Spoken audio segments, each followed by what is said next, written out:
Here's the thing. Angel Hernandez is an idiot. Phil Nevin told him so, and I love it. Took you this long to figure that out? No, I know that, but I just want to say it again. Okay? And and even when Paul and Paul O'Neill and David Cohn were talking about it, they were talking about how it's all about him. It's all about him. And, they screwed Mike Ford. I mean, they screwed him. Now, Mike Ford screwed himself, too. He swung at a couple bad pitches, and then Andujar comes up and swings at, the first pitch. But I will say that I thought the Yankees were coming back, man.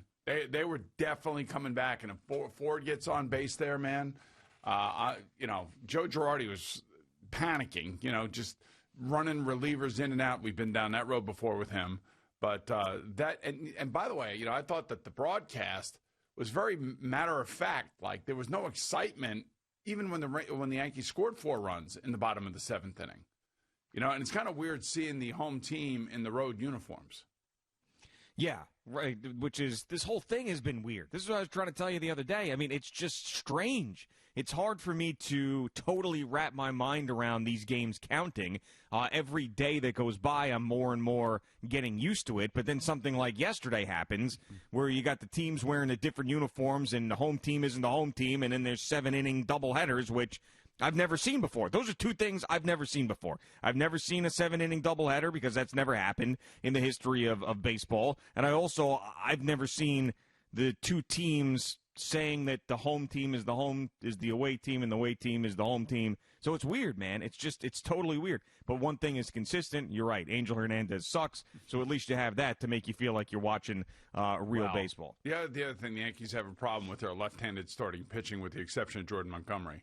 J-Hap and Paxton right now are just a mess. I don't know how else to put it. They stake a Hap to a 3-0 lead, and he just turns around and gives it right back up. And a lot of it's due to wildness and walks and things like that. Gets himself in trouble. And then the hit parade came by the Phillies, man. It was just like one hit after the next. And the bomb by Harper was huge yesterday for them. But I don't know. I figured there's going to be a lot of home runs. I didn't expect a 3-1 game, in the second game with, Aaron Nola actually was pitching pretty well. But another home run by Voit. I mean, that's a bandbox, that building. And you knew there were going to be a ton of home runs. And that home run by Judge in the first game was just, that was a missile.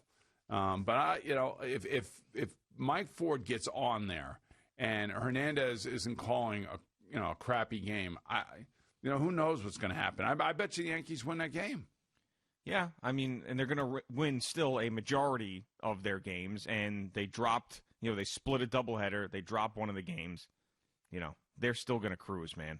This is one of those things in a 60-game season for them. Yeah, it's probably not going to matter all that much, but they still had a larger hill to climb after that. If they ended up dropping both of these games, I think it'd be more of an issue, but they didn't. That's the other thing about this. When I'm looking at the CBS Sports Network, the Phillies, because they couldn't play for 10 days, whatever it was.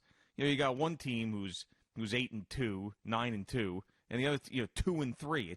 It's so bizarre. Everything is so bizarre.